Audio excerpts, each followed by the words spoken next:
بسم اللہ الرحمن الرحیم۔ السلام علیکم عزیز طلباء و طالبات، آج ہم کریں گے خواجہ میر درد کی غزل نمبر 1 اور غزل نمبر 2 میں کروا چکی ہوں، تو اس کے بارے میں ہم پڑھیں گے، اس کی تشریح کریں گے اور خواجہ میر درد کا تھوڑا سا تعارف پڑھیں گے اور اس کے مشکل الفاظ وغیرہ بھی دیکھیں گے۔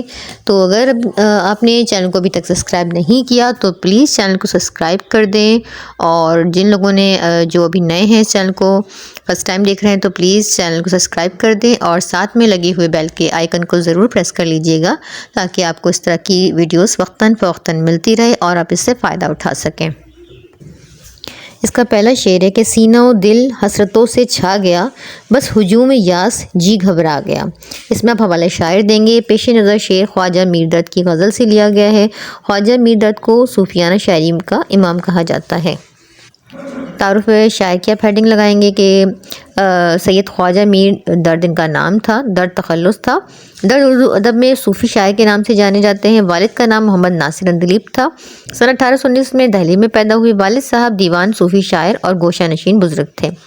درد کی تعلیم اسی دینی ماحول میں ہوئی۔ خواجہ صاحب نے ابتدا میں فوج کی ملازمت کی، لیکن والد کے حکم پر ملازمت چھوڑ کر 28 برس کی عمر میں گوشہ نشین ہو گئے، اور والد کے انتقال کے بعد ان کی سجادہ نشین اور قائم مقام ہوئے۔ اس کا اثر ان کی شاعری پر پڑا اور درد نے غزل میں تصوفانہ خیالات داخل کیے۔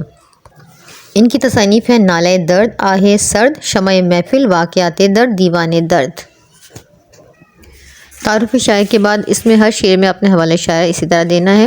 الفاظ کے معنی ہیں۔ پہلے شعر کے حسرتوں کا مطلب ہوتا ہے مایوسیوں، ہجوم کا مطلب مجمع کثرت، یاسمین نا امیدی مایوسی۔ تو اس کی تشریح ہے کہ اس شعر میں خواجہ میر درد اس دنیا سے اپنا دل بھر جانے کا ذکر کر رہے ہیں کہ میرے محبوب کا رویہ بہت ہی تکلیف دہ ہے، جس کی وجہ سے میرا دل اس دنیا کی رنگینیوں سے اکتا گیا ہے۔ ایک نا امیدی کی کیفیت ہے جو دل پہ چھائی ہوئی ہے۔ میرا دل بہت نا امید ہو چکا ہے۔ لوگوں کا ہجوم ہونے کے بعد بھی میرا دل نہیں لگ رہا ہے۔ میر درد فرماتے ہیں کہ یہ جو حسرتیں اور تمنائیں میرے دل میں ہیں اور میری ادھوری خواہشات جو پوری نہ ہو سکیں، اس لیے میں اداس ہوں اور غم کی وجہ سے میں نڈھال ہو چکا ہوں۔ تمنائیں مایوسی اور نا امیدی میں بدل گئی ہیں۔ اور مواصل شعر میں لکھیں گے، حسرت سے دیکھتے رہے ماضی کو اس طرح جیسے کہ لوٹ آئیں گے وہ دن جو گزر گئے۔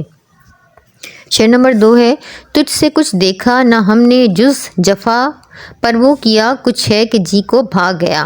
اس میں اپنی اسی طرح حوالہ شاعر دینا ہے، مصنف کا تعارف دیں گے۔ اس کے الفاظ میں نے لکھے نہیں ہیں تو میں آپ کو ایسے ہی بتا رہی ہوں۔ اس میں کہ جز کا مطلب ہے پوشیدہ ٹکڑا حصہ، جفا کہتے ہیں ظلم، ستم، زیادتی، ناانصافی وغیرہ۔ بھاگے کا مطلب ہوتا ہے اچھا لگ جانا۔ تو اس کی تشریح ہے کہ شعر میں شاعر اپنے محبوب سے مخاطب ہو کر کہہ رہے ہیں کہ میرا محبوب بڑا ظالم ہے، اس کی جفاؤں اور ظلم سے میں بہت دل برداشتہ ہو گیا ہوں۔ ظلم تو کسی کو بھی اچھا نہیں لگتا۔ میں محبوب کے ظلم و ستم کو خوشی خوشی سہ لیتا ہوں اور پھر بھی تمہارے ہی بارے میں سوچتا رہتا ہوں۔ تمہاری ناانصافیوں اور ظلم و ستم کے باوجود ہم نے تمہاری غلطیوں کو نظر انداز کر دیا، سب کچھ برداشت کر لیا، شکوہ نہیں کیا، کیونکہ نہ جانے کیا ایسی بات ہے تمہاری جو ہمارے دل کو اچھی لگ گئی ہے، نہ جانے کون سی ایسی ادا ہے تمہاری جو ہمارے دل کو بھا گئی ہے کہ اتنے ظلم و ستم کے باوجود ہمیں تم اچھے لگتے ہو۔ مواصل شعر میں کہ اس کو میری بے رخی کا اندازہ نہیں، شاید اس شخص نے دیکھا ہے میرا پیار مسلسل۔ اس میں آپ کو ڈسکرپشن میں دے دوں گی خواجہ میر درد کے بارے میں، تو آپ وہاں سے بھی لکھ سکتے ہیں۔ شعر نمبر 3 ہے، کھل نہیں سکتی ہیں اب آنکھیں میری، جی میں یہ کس کا تصور آ گیا۔ اسی طرح حوالہ شاعر ہوگا۔ پھر اپنے حوالہ شاعر اسی طرح دینا ہے، مصنف کا تعارف دیں گے اور پھر اس کی ہم الفاظ معنی دیکھیں گے۔ جی میں کہتے ہیں دل میں، تصور کہتے ہیں ذہن میں کسی شے کی صورت قائم کرنا، دھیان، خیال وغیرہ۔ تشریح، اس شعر میں میر درد یوں ہی اپنی آنکھیں بند کیے اپنے محبوب کے خیالوں میں گم ہے یا کسی خیال میں گم ہوتے ہیں تو اچانک سے ان کو خیال آ جائے، اور گم بھی اس طرح کے چاہ کر بھی اپنی آنکھیں نہیں کھول سکتے۔ میں ہر وقت تمہارے خیالوں میں کھویا رہتا ہوں۔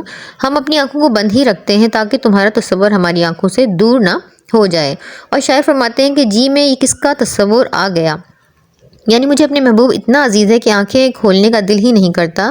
اگر میں نے اپنی آنکھیں کھول دیں تو میرا محبوب سے جو خیالوں میں رابطہ ہے وہ ٹوٹ جائے گا، اور میں ایسا ہرگز نہیں چاہتا ہوں۔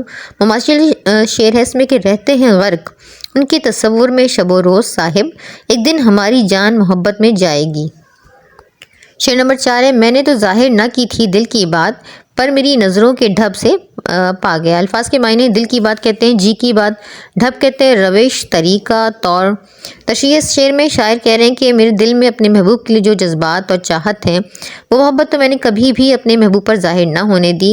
میرے دل کی بات تو میں نے محبوب پر ظاہر نہ ہونے دی۔ نہ جانے کیسے میری آنکھیں اس محبت کو چھپا نہ سکی اور میری آنکھوں میں اپنے لیے چھپی محبت کو پہچان گیا۔ وہ میرے دل کا راز میری آنکھوں سے جان گیا۔ اس نے شاید میری آنکھوں میں اپنے لیے محبت کا عکس بنا دیکھ لیا۔ وہ میری نظروں کے انداز اور میری روش سے ہی سمجھ گیا کہ میں اس سے کتنی محبت کرتا ہوں۔ مزے شعر ہے، یہ تقاضۂ عشق ہے یا میری آنکھوں کی مستی، کھولوں تو دیدار تمہارا، بند کروں تو تصور تمہارا۔